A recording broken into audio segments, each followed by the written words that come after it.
Doctor صاحب ہمارا آج کا دوسرا خواب جو ہمیں آیا ہے وہ ابن آباد سے امانت علی صاحب نے لکھا ہے. وہ کہتے ہیں السلام علیکم ڈاکٹر صاحب. وعلیکم السلام ورحمۃ اللہ. پھر خواب کچھ یوں بیان کرتے ہیں کہ میں نے خواب پہ دیکھا کہ میں چھوٹے چھوٹے سانپوں کے جھنڈ میں گر گیا ہوں.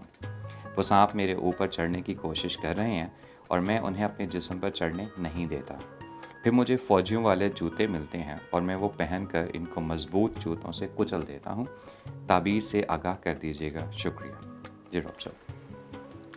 دیکھیے عام حالات میں جیسا کہ معبرین نے، علامہ ابن سریر نے اور حضرت کرمانی رحمۃ اللہ علیہ، حضرت امام جعفر صادق ہیں، علامہ ابن حزم ہیں اور دیگر جنہوں نے تعبیر و رویا کے اوپر قرآن و سنت کی روشنی میں بڑی رہنمائی دی ہے، تو اگر سانپ نظر آتا ہے تو وہ کوئی اس طرح کے اس درجے میں خوف و ہراس والی بات نہیں ہے، بہادری و دلیری کی ہے. لیکن اگر وہ حملہ کرتا ہے تو پھر یہ ہے کہ کوئی دشمن ہے جو آپ کو زیر کرنا چاہتا ہے، نقصان دینا چاہتا ہے، اور پھر اگر آپ اس کو مار دیتے ہیں تو اس کا مطلب ہے آپ نے کوئی بہت بڑا دشمن تھا، وہ ظاہری تھا. من الجنۃ والناس قرآن میں ہے کہ جنوں میں بھی ہیں، انسانوں میں بھی ہیں، تو اللہ نے آپ ان پہ غلبہ دیا.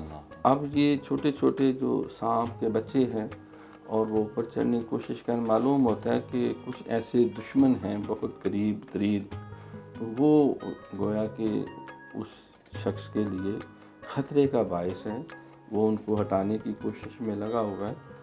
تو یہ انسان کی دیکھیں بعض کا خواہشات بد بھی، جس طرح قرآن میں اللہ فرماتا ہے کیا محبوب کیا آپ نے اس کو نہیں دیکھا جو اپنی خواہشات کا پجاری ہے.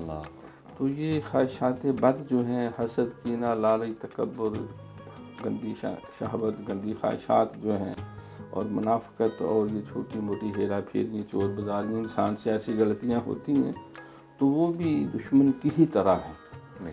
تو وہ انسان کے جو ہے وہ شہرت کو، عزت کو، ایمان کو، قلب کو، روح کو وہ مجروح کرنے میں لگے ہوتے ہیں. تو اس حالت میں اللہ کا ذکر کرنا اور صدقہ و خیرات دینا اور اللہ سے دعا کرنا وہ بہترین ہے. پھر خواب میں انہوں نے دیکھا کہ انہوں نے پھر مضبوط جوتے پہن لیے ہیں، تو ظاہر جوتا ویسے بھی علامت سمجھا جاتا ہے کہ مضبوط جوتا ہو کہ اب یہ بندہ محفوظ ہے.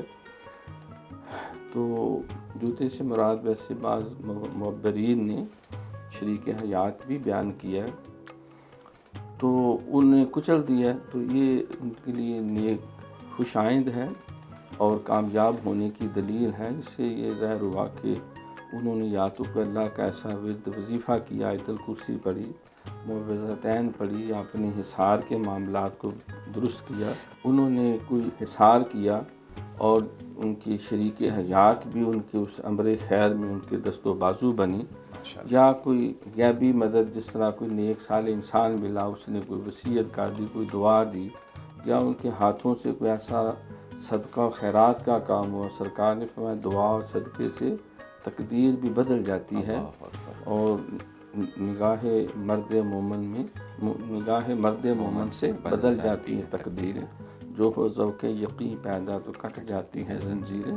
تو نیک مجلس و صحبت اور کسی اللہ والے کی دعا، ماں باپ بھی انسان کے لیے بڑے اعلیٰ رتبے میں ہوتے ہیں، تو ان کی دعا لینا یا کسی غریب انسان کی حاجت مند کی حاجت روی کرنے سے اگر اس کی دعا لگ جائے تو وہ بھی عرش کو کہتے ہیں چیر کے منزل تک چلی جاتی ہے.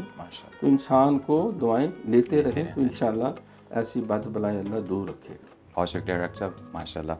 جی امانت علی صاحب، جیسا کہ ڈاکٹر صاحب نے آپ سے کہا کہ آپ نے جو مضبوط جوتوں سے سانپوں کو کچل دیا ہے، انشاءاللہ تعالی اللہ آپ کو آپ کے دشمن پر فتح دے گا. لیکن اس کے باوجود آپ اپنے معاملات کو دیکھیں کہ جو چھوٹے چھوٹے سانپ آپ کو نظر آ رہے ہیں، شاید یہ کچھ ایسے معاملات ہیں جو آپ کے پاس آس پاس ہیں جو آپ کو نقصان پہنچا سکتے ہیں، یا کوئی ایسی خواہشات بد جو آپ کو نقصان دے سکتی ہیں. آپ ان سے بھی چھٹکارا حاصل کرنے کی کوشش کیجیے.